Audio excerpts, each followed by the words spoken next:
अच्छा ये बताइए कि इसमें अप्रोक्स खर्चा कितना होगा सर, ये सब सर्जरी में? हाँ, सर्जरी में क्या होता है, पर ग्राफ्ट के हिसाब से चार्जेस लगते हैं। अच्छा। कितने ग्राफ्ट लग रहे हैं उसके हिसाब से। तो हमारे यहाँ जो स्टार्टिंग कॉस्ट है वो हमारे 20 रुपीज ग्राफ्ट है। और अगर थोड़ा एडवांस मेथड में जाते हैं, एडवांस मेथड्स में क्या होता है, इक्विपमेंट अच्छे यूज करते हैं। जैसे आपको बताया था सैफायर ब्लेड है, एक इम्प्लांटर होता है कीप इम्प्लांटर जो हम यूज करते हैं। कीप इम्प्लांटर में रूट को टच नहीं करते, नो रूट टच टेक्निक है। जितना अच्छा हम प्रोटोकॉल फॉलो करेंगे, ग्राफ्ट का सर्वाइवल उतना अच्छा बढ़ जाएगा। मतलब 3000 ग्राफ्ट अगर मैंने लगाए हैं और पूरे 3000 अगर मेरे उग रहे हैं तो वो सक्सेस रेट 100% है। और अगर नहीं उग रहे हैं तो वो अच्छा नहीं यही चाहेगा ना, ना? अच्छा ही कोई यही चाहता है। लेकिन क्या होता है, ग्राफ्ट को बचाने के लिए जितने एक्स्ट्रा एफर्ट डालोगे उसमें सर्जरी की कॉस्ट थोड़ी सी बढ़ जाती है। लेकिन 20 रुपीज से हमारे यहाँ पे है क्लासिकल मेथड, उसमें भी बहुत अच्छे रिजल्ट्स हैं। तो एक तरीके से अगर किसी के हम 3000 ग्राफ्ट लगा रहे हैं तो 60,000। ये पता कैसे चलेगा सर कि 3000 बार आपने लगाए हैं? नहीं, वो आप गिन सकते काउंटिंग हैं। एक्चुअली हम गिनते हैं 3 बार। कैसे गिनते हैं? सबसे पहले जब हम यहाँ पे स्लिट्स बनाते हैं तो वो बनाते समय स्लिट्स को गिनते हैं। वो हमको इसलिए गिनना पड़ता है क्योंकि उतने ही ग्राफ्ट निकालने हैं। अगर हम नहीं गिनेंगे तो हमें कैसे पता चलेगा कि हमने कितनी स्लिट बनाई है और कितने ग्राफ्ट निकाल रहे हैं। हमको क्या है कि आइडिया है एक्चुअली, मतलब हम बिल्कुल अपने वन फिंगर में बहुत हाई डेंसिटी रखते हैं। जैसे जैसे हम पीछे जाएंगे डेंसिटी कम करते जाएंगे, क्योंकि इतनी डेंसिटी हम पूरे सिर पे नहीं भर सकते। अगर मैं मतलब सपोज करो कि वन फिंगर में 1000 भी रखूंगा तो आज ये अपने यहाँ पे 10 फिंगर्स मतलब 12 फिंगर हो गए। हाँ। तो यानी यहाँ तक भरने के लिए 12,000 ग्राफ्ट चाहिए, 10,000 ग्राफ्ट चाहिए। 10,000 ग्राफ्ट यहाँ से नहीं निकल सकते ना। यहाँ से कितने निकल सकते हैं? बहुत अच्छा डोनर एरिया भी रहा तब भी पीछे से 7,000 6,000 ग्राफ्ट मैक्सिमम निकल सकते। वो भी 6,000 आप वन सेटिंग में नहीं निकालते हो। एक सेटिंग में 4,000 निकालते हो, 4,500 निकालते हो, अगले सेटिंग में 1,500 निकालते हो। अपने को कितने लग जाएंगे इसमें लगभग? आपके केस में लगभग हमको 3,500 ग्राफ्ट लग जाए। और इसमें मेडिसिन का वगैरह कैसा रहता है फिर?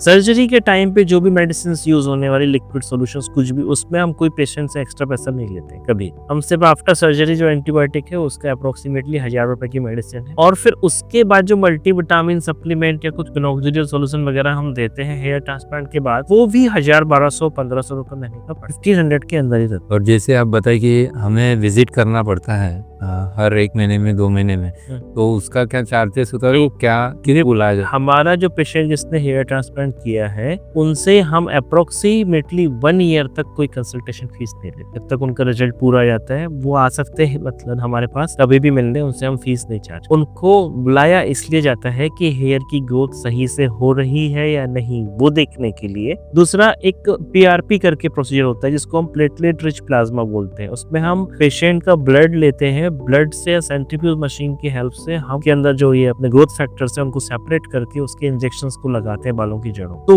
वो उसके लिए क्लिनिक बुलाना पड़ता है PRP के लिए। तो उसका क्या प्रोसीजर और चार्जेस? उसके चार्जेस भी जिसकी हम सर्जरी करते हैं उसके लिए हम 3 बार के PRP प्रोसीजर्स फ्री दे रहे हैं। अच्छा। उसको हम सेकेंड मंथ में, 4 मंथ में और 6 मंथ, मतलब यानी आप बोल सकते हो सिर्फ एक मेडिसिन परचेस करने के अलावा कोई भी सिंगल चार्जेस हम रिजल्ट आने तक पेशेंट से लेते नहीं है। अगर किसी का हेयर ट्रांसप्लांट नहीं हो सकता है, अगर उसका डोनर एरिया पुअर है, तो हम उसको पहले से ही मना कर देते हैं कि आपका हेयर ट्रांसप्लांट नहीं होगा। डोनर एरिया हम चेक कर लेते हैं, जैसे आपका भी डोनर एरिया चेक कर लेते हैं। ये एरिया डोनर एरिया कहलाता है। बियर्ड भी डोनर एरिया हो सकता है। अच्छा। डोनर एरिया मतलब जहां से हम ग्राफ्ट को निकाल रहे हैं, और ये रेसिपिएंट एरिया है जहां लगाएंगे। तो हम देखते हैं जैसे आपके रेसिपिएंट एरिया के बाल अगर देखेंगे अपन, तो ये बाल क्या हो रहा है, बिल्कुल एकदम पतले हो के खत्म होते जा रहे हैं। दिख रहा है आपको ये पे? हाँ, ये सामने ये यहाँ के सामने के ये बाल क्या पतले होके खत्म हो रहे हैं, क्योंकि आपको जो एंड्रोजेनेटिक एलोपेसिया है, मतलब इन बालों की जड़ों में जो है हार्मोन के रिसेप्टर है जिसके कारण ये बहुत ही पतले होते हैं। ये कब तक कैसे झड़ जाएंगे ये वाले जो? ये तो गए हैं ऑलरेडी ना। अच्छा।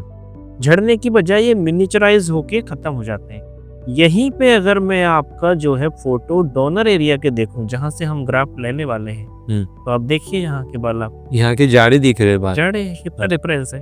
और ये जो है एक एक जड़ से आप देख रहे हैं 3-3 बाल आ रहे हैं। हाँ।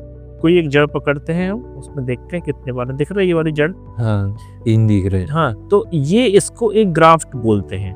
ये एक जड़ को एक ग्राफ्ट बोलते हैं। अच्छा। ये पूरा का पूरा गुच्छा एक साथ निकालते हैं हम, और वो पूरा गुच्छा उठा के उसको यहाँ पे इम्प्लांट करेंगे, तो उसको एक ग्राफ्ट बोलते हैं। तो मैं आपको जो भी बात बता रहा हूँ वो ग्राफ्ट में बता रहा हूँ। जैसे सपोज करूँ कि आपको हमने 3,500 ग्राफ्ट लगाए हैं, अब उसमें एक एक ग्राफ्ट में 2 या 3 बाल हैं, अप्रोक्सीमेटली 2.5 या 2.2 के मतलब के रेशो में हमको बाल मिलते हैं। जी। मतलब अगर 3500 बाल लगाए जाएंगे तो लगभग 7-7.5 हजार अपने को बाल मिलेंगे, 3500 ग्राफ्ट के हाँ।